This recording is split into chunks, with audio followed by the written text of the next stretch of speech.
ఫిబ్రవరి 7వ తేదీ చిలుకూరు రాంగరాజన్ గారి దగ్గర కూడా వెళ్ళామండి. వెళ్ళే సమయానికి ఆయన గుడిలో లేరు. సుమారు ఉదయం 7-7:30 సమయం అవుతుంది. అక్కడి నుంచి ఇంటికి వెళ్ళామండి. అక్కడ ఒక అరగంట సేపు ఎదురు చూసాం. అక్కడికి ఆయన రాలేదు, పైన పడుకున్నారని చెప్పేసి అన్నారు.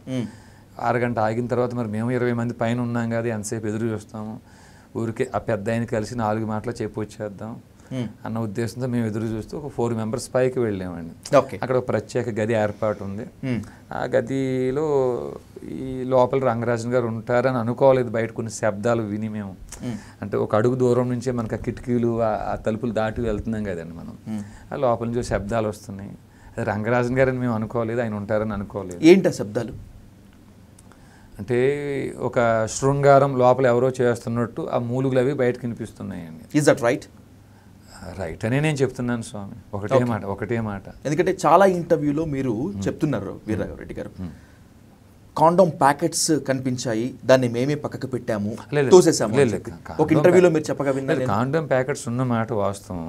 ఎక్కడ చూసారు మీరు ఆ కాండోమ్ ప్యాకెట్? గది లోపలండి. గది లోపల వాడి పడేసిన కాండోమ్ ప్యాకెట్ చింపేసినవి. తర్వాత మరి మేము తలుపులు గట్టిగా బలంగా తోసినప్పుడు రంగరాజన్ గారు వస్తున్నారు, డోర్ వైపు వస్తున్నారు. అప్పటికి ఆయన అర్ధనగ్నంగా ఉన్నారు. 2 మహిళలు ఉన్నారు. అందులో ఒక ఆమె ఏమో పూర్తి నగ్నంగా, ఒక ఆవిడ అర్ధనగ్నంగా ఉన్నారు. ఈ డోర్ మేము తోస్తున్న శబ్దం గట్టిగా ఒక్కసారి ఎలా వచ్చేది కదా డోర్ ఎట్లానో, ఈ తోస్తున్న శబ్దంలో ఆయన విని లేచి వస్తున్నప్పుడు ఆయన కాలుకి తగిలి ఏమన్నా అక్కడ ఉండే మద్యం లాంటివి ఏమన్నా ఆ కింద తినే స్నాక్స్ లాంటివి ఒలిగిపోయి చల్లా చెదురైందో తెలియదు. అయితే అప్పటికే ఒకవేళ మద్యం మత్తులో చేశారో తెలియదు. ఆ రూమ్ అంతా కింద చల్లా చెదిరైపోయి మద్యం లేకపోతే తినే స్నాక్స్ అయి పడిపోయి ఉన్నాయి. ఐ ఇన్సిస్టింగ్ యూ అగైన్, ఒక్క మహిళ ఉన్నారా మీరు చూసినప్పుడు? 2 మహిళలు ఉన్నారు. 2 ఉన్నారండి. Can it be possible? ఒకవేళ అనుకున్నా కూడా మీరు ఆరోపించినా లేకపోతే నిజమే చెప్తున్నారని అనుకున్నప్పటికీ కూడా అవి నిరూపితం కానంత వరకు అవి ఆరోపణలే కాబట్టి can it be possible Raghava Reddy గారు? ఇది ఒకటి పాసిబుల్ అంటే అండి, అది చూసిన మాకే ఆశ్చర్యంగా అనిపించింది. చూసిన మాకు కూడా ఆశ్చర్యంగానే అనిపించింది. సర్వసాధారణంగా మాకు కూడా ఆ పొజిషన్ అక్కడ ఉన్నటువంటి సిచ్యువేషన్స్ లో రంగరాజన్ గారితో ఇంకో మహిళ ఉన్నారు, వాళ్ళిద్దరూ శృంగారంలో ఉండగా మేము చూసాము అంటే బహుశా నమ్మటానికి వీలుంటుందేమో. కానీ 2 మహిళలు ఉన్నారు, ఒక మహిళ అర్ధనగ్నంగా ఉంది, ఇంకొక మహిళ నగ్నంగా ఉంది, ఈయన కూడా అర్ధనగ్నంగా ఉంటానికి మీరు చెప్పింది యథార్థమే. ఒక్క మహిళ ఉన్నారంటే మాత్రం ఎక్కువ శాతం నమ్మశక్యంగా ఉండేదని మీరే అంటున్నారు. ఉండేది కదా, నమ్మశక్యంగా ఉంటుంది కాబట్టి అక్కడ ఒకరే ఉన్నారని అబద్ధం మనం చెప్పలేక చూసి చెప్తున్నాం అండి. Okay, so you are strongly on that there are 2 men అంతే.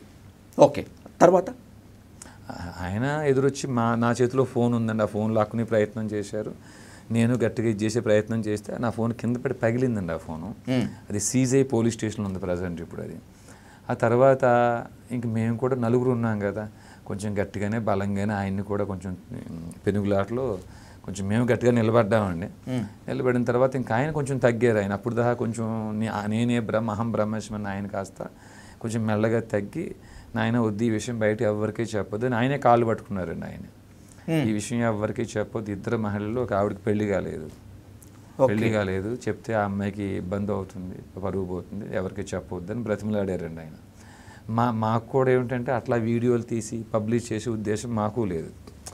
ఈరోజు మా రిజైనరీ బయటకు వచ్చిన తర్వాత అక్కడ ఏం జరిగింది, అనేక దేవాలయాలకి మీరు తిరిగారు, ఎక్కడా జరగని విషయం ఇక్కడే ఎందుకు జరిగింది, ఎక్కడా జరగని వివాదం ఇక్కడే ఎందుకు జరిగింది అనే ప్రశ్న సమాధానం చెప్పుకోవాల్సిన బాధ్యత, రిజైనరీ ఇవ్వాల్సిన బాధ్యత మాకు ఉంది కాబట్టి ఇప్పుడు చెప్తున్నామండి. ఓకే.